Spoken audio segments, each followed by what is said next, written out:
Hey everyone, welcome back to my channel. Hope you all are doing great. So friends, IBPS clerk and RRB clerk over हो चुके हैं इनके examinations and जो next target है that is IBPS PO and SBI PO. तो मैं आपको आज की वीडियो में ये बताने वाली हूँ कि मेरी क्या टू डू रहने वाली है आईबीपीएस पीओ के लिए। आपसे क्या करूँगी मैंने सोचा है कि मैं अपनी daily to do list share करूँगी। अभी बीच में एग्जाम के उसके कारण नहीं कर पा रही थी, लेकिन यस अब से डेली अपनी टू डू लिस्ट शेयर करा करूँगी मैं कि मैं आईबीपीएस पीओ के लिए क्या क्या कर रही हूँ। क्योंकि आप में से कई लोगों ने कहा था कि आप लोग भी उसी टू डू लिस्ट को फॉलो करोगे, इसलिए मैंने क्या सोचा कि एक दिन पहले ही मैं अपनी टू डू लिस्ट शेयर कर दूँगी आप लोगों से। फिर नेक्स्ट डे हम क्या करेंगे, नेक्स्ट डे हम इसका डिस्कशन पहले कर लेंगे कि हमने कितना टू डू लिस्ट किया है, 70% 80% किया है। उसके बाद मैं आपको नेक्स्ट डे की टू डू लिस्ट शेयर कर दिया करूँगी। तो इससे क्या होगा, आपके पास एक दिन पहले ही टू डू आ जाएगा, तो आप अपना डे प्लान कर सकते हो। ठीक है। लेकिन कभी कभी अगर टू डू लिस्ट नहीं वीडियो बना पाई तो इसके लिए आप टेलीग्राम चैनल जरूर ज्वाइन कर लीजिएगा, तो आपको टू डू लिस्ट जो है वो टाइमली अवेलेबल हो जाएगी, ताकि आपका डे वेस्ट ना हो। ठीक है। तो चलिए मैं आपको अपना टू डू दिखाती हूँ कि मैं कल क्या क्या करने वाली हूँ। सो ये है मेरी कल की टू डू लिस्ट 29 अगस्त की। देखिए, मैंने इसमें टाइम लिमिट नहीं दिखी है। क्यों नहीं लिखी है? क्योंकि कुछ चीज़ें ऐसी होती है जो मुझे करने में टाइम लग सकता है, आप जल्दी कर सकते हो, या कुछ चीज़ें ऐसी होती है जो आपको करने में टाइम लग सकता है, मैं जल्दी कर सकती हूँ। ठीक है ना। तो इसलिए मैंने टाइम लिमिट नहीं लिखी है। तो सिर्फ मैंने लिख दिया कि मैं किस किस सब्जेक्ट में क्या क्या करने वाली हूँ, और आपको बता देती हूँ कि कहाँ कहाँ से करने वाली हूँ। ठीक है ना। तो सबसे पहले इंग्लिश जो है उसमें मैं एडिटोरियल करूँगी, इडियम फ्रेजेस करूँगी, वर्ड पावर जो है वर्ड पावर मेरी बुक है ना, उससे एक सेक्शन करूँगी। इडियम फ्रेजेस जो है वो प्रिंस टू पैरामाउंट बुक से करूँगी, और एडिटोरियल जो है वो है द हिंदू से करूँगी। अब ये सारी चीज़ें अवेलेबल कहाँ से होंगी? तो द हिंदू जो है वो रोज़ मैं न्यूज़पेपर अपने टेलीग्राम चैनल पर शेयर कर देती हूँ। अगर आपको चाहिए तो आप भी मेरा टेलीग्राम चैनल ज्वाइन कर सकते हैं। देखिए, ठीक है। और ये दोनों चीज़ें तो मैं बुक से करूँगी। अगर आपके पास ये बुक्स नहीं हैं तो क्या करूँगी, मैं ये सोच रही हूँ कि मैं जितना भी कल पढ़ूंगी ना, या एक सेशन वो अपने टेलीग्राम चैनल पे शेयर कर दूँगी, ताकि आप लोगों में से जिसके पास भी बुक नहीं है अवेलेबल, तो उसके पास ये एटलीस्ट कंटेंट अवेलेबल हो जाए।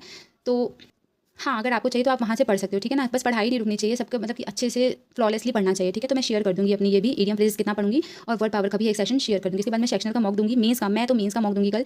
आप चाहें तो प्री का भी दे सकते हैं, उसकी कोई दिक्कत नहीं है। बस इंग्लिश से आप जुड़े हुए होने चाहिए, चाहे आप मेंस का दे रहे हो चाहे प्री का दे रहे हो। अभी आप प्री का दे रहे हो, बाद में मेंस में स्विच कर लेना, बट मॉक जरूर देना। ठीक है। उसके बाद क्वांट्स में क्या करेंगे, उसके बाद क्वांट्स में हम टेबल स्क्वायर क्यूब और परसेंटेज कन्वर्जन, ये भी अगर इसमें अच्छी स्पीड हो ना तो क्वेश्चन बहुत जल्दी बनते हैं, स्पेशली सिंप्लीफिकेशन वाले, तो ये भी करेंगे। उसके बाद स्पीड में इसमें सिंप्लीफिकेशन करेंगे, 20 अप्रॉक्सीमेशन करेंगे, क्वाड्रेटिक इक्वेशन 20 करेंगे, नंबर सीरीज 10 रॉन्ग 10 मिसिंग करेंगे। ये सब जो है वो मैं प्रैक्टिस मॉक से करती हूँ। वहाँ पर आपको टॉपिक टेस्ट बहुत इजीली और फ्री में अवेलेबल होता है, तो आप भी कर सकते हो वहाँ से। और वो टाइम लिमिट में होता है, तो वो बहुत जल्दी जल्दी हो जाता है प्रैक्टिस, और टाइम भी बचता है हमारा। ठीक है, कंटेंट ढूंढने में। उसके बाद डीआई जो है वो 3 डीआईस करूँगी। मेरे पास एक बुक है डीआई और पजल वाली, उससे, और केस लेट भी मैं 2 करूँगी उसी से। ठीक है। केस लेट बहुत पूछने लगा है आजकल एग्जामिनेशन में, तो ये भी करूँगी। और फिर अरिथमेटिक का टॉपिक उठाऊंगी, और कल मैं अरिथमेटिक में रेशियो और प्रोपोर्शन करूँगी, उसकी वीडियो और नोट्स रिवीजन करूँगी। जो भी मैंने नोट्स बनाए थे उसका रिवीजन, और वीडियोज़ जो भी मैंने मतलब वीडियोज़ जिन भी सर मुझे समझ में आता है ना, उन सर की वीडियो देखकर पूरा रिवाइज करूँगी। ओके, कल का मेरा ये रहेगा अरिथमेटिक का। Okay, now next thing is reasoning के लिए मैं क्या करने वाली हूँ। रीजनिंग के लिए कल मैं सिलॉक्स करने वाली हूँ। सिलॉक्स का टॉपिक उठाऊंगी और उसको पूरा फिनिश करूँगी। सिलॉक्स एक दिन का, ये जो जितने भी मिसलेनियस टॉपिक है रीजनिंग के सारे एक दिन के हैं, तो कल सिलॉक्स उठाऊंगी मैं। वीडियो नोट्स रिवीजन दोनों करने वाली हूँ। जो वीडियो सोर्स है मैं आपको बता देती हूँ, यूट्यूब पर अंशुल सैनी सर की जो वीडियोज है ना, वो मोर देन एनफ है रीजनिंग के मिसलेनियस टॉपिक के लिए, वो बहुत अच्छे तरीके से एक्सप्लेन करते हैं। ठीक है ना। तो आप भी अगर आप चाहो तो रेफर कर सकते हो। उसके बाद पजल 3 लगाऊंगी मैं, सीटिंग अरेंजमेंट 2 लगाऊंगी मैं, और इसके बाद मेंस लेवल की 1 या 2 पजल, जैसे कि अगर जल्दी बन गई तो 2 पजल, नहीं बन पाई तो 1 पजल, वो टाइमिंग के हिसाब से। और फिर मेंस का एक सेक्शनल मॉक दूंगी मैं, प्रैक्टिस मॉक या टेक्स्ट बुक से जहाँ से भी होगा वो दूंगी, लेकिन एक सेक्शनल मॉक दूंगी। तो ये रहा मेरा रीजनिंग का। उसके बाद करंट अफेयर जो है वो वीडियो यूट्यूब से देखती हूँ मैं, आशीष गौतम सर की वीडियो मुझे समझ में आती है, उनसे मैं कनेक्ट कर पाती हूँ, और वो रिवाइज भी करवाते रहते हैं ना, तो बहुत अच्छे तरीके से वो रिवीजन हो जाता है। तो वीडियो तो मैं उनसे देखती हूँ। उसके बाद पीडीएफ और नोट्स।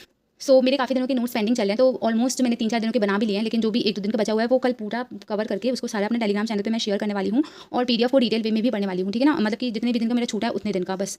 उसके बाद जुलाई मंथ की मतलब कि मैं अभी कवर कर रही थी, इकोनॉमिक बैंकिंग हो गया मेरा, अपॉइंटमेंट वाला हो गया। अब मेरे को इंटरनेशनल यूजेस करना है जुलाई मंथ की, और ये जो जुलाई मंथ का पीडीएफ है ना बोल्ड का, वो मैंने ऑलरेडी अपने टेलीग्राम चैनल पे शेयर कर दिया है, तो अगर आपको चाहिए तो आप भी वहाँ से पढ़ सकते हो। उसके बाद मैं क्विजेस दूंगी। ठीक है।